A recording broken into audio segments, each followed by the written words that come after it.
नमस्कार. आज आपण बारीक काठापासून सुंदर डिझाईन बनवणार आहोत. चला तर मग सुरुवात करूया. गळा आखून घेऊया. गळा रुंदी 2.5 इंच, गळा उंची 10.5 इंच आहे. इथून गळा रुंदी 3 इंच घेऊन पट्टीने बॉक्स आखून घेऊया. इथे 1.5 इंच घ्यायचं, इथे 2 इंच घ्यायचं आणि इथून 3.5 इंच घेऊन गळ्याला पंचकोन द्यायचा. या शेपच्या खाली 2 इंच वाढवायचं आहे. इथे आपण पॅच जोडणार आहोत. हा शेप दुसऱ्या साईडला उमटून घेऊया.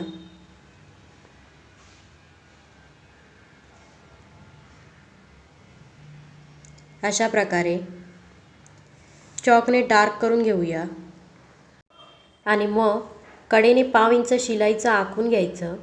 हे नवीन शिकणाऱ्यांना समजण्यासाठी आखून दाखवते.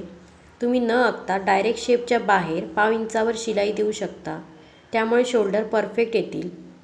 आता मेन फॅब्रिकवर अस्तर मधोमध ठेवून दाखवलेल्या शेपवर शिलाई द्यायची. शिलाई देताना शेपच्या कोण्याकडे आल्यावर सुई आत रुतून दाब उचलून कपडा फिरवायचा आणि पुढे शिलाई द्यायची. अशाच प्रकारे पुढील कोण्यांकडे पण सुई रुतून दाब उचलून कपडा फिरून शिवून घेऊया.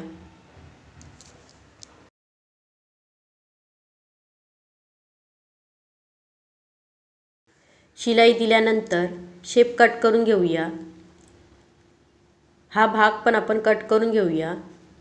या मापाचा पॅच कडेने शिलाई वाढवून तयार करायचा आहे. नंतर शेपवर कट देऊयात. या 4 कोण्यांना कट व्यवस्थित द्यायचा आहे. अस्तर पलटून घ्यायचं. पलटून घेतल्यानंतर आतील शिलाईच्या कपड्याला धरून अस्तरवर दाब शिलाई द्यायची आणि मग वरून पण फिनिशिंगने शिलाई द्यायची.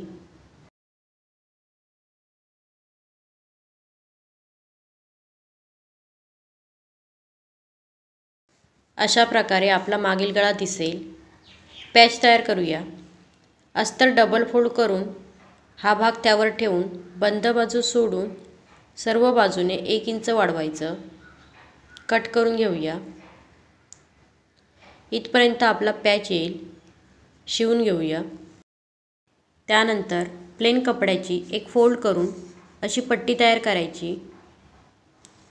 तशीच उरलेल्या काठाची पण एक फोल्ड करून पट्टी तयार करायची.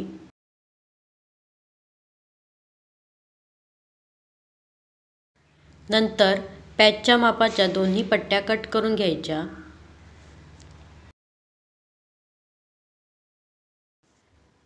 आणि मग अशा प्रकारे पॅचवर सर्व पट्ट्या अर्धा इंच अंतर ठेवून शिवून घ्यायच्या.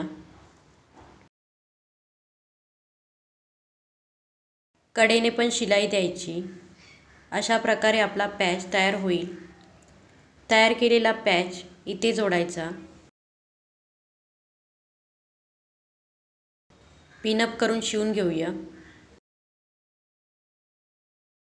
पॅच शिवून घेतल्यानंतर कडेने शिवून घ्यायचं आणि अस्तरपेक्षा जास्त कपडा कट करून घ्यायचा. नंतर मागील टक्स आखून घेऊया. सेंटरपासून 4 इंचावर टक्स उंची 4 इंच घेऊन आखून घेऊया. इथून पण आखून घेऊया.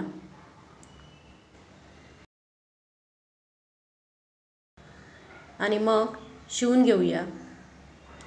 दोन्ही टक्स शिवून घेतले. आता लेस लावून घेऊया. खडूने खुणा केलेल्यावर लेस लावून घ्यायची. पहिली या भागाला लेस अटॅच करून घेतली. नंतर साईडच्या भागाला लेस फिरवायची. अशा प्रकारे लेस जोडून घेतली. बारीक काठापासून बनवलेली डिझाईन कशी वाटली कमेंट्समध्ये लिहा आणि चॅनलला सबस्क्राईब करा. धन्यवाद.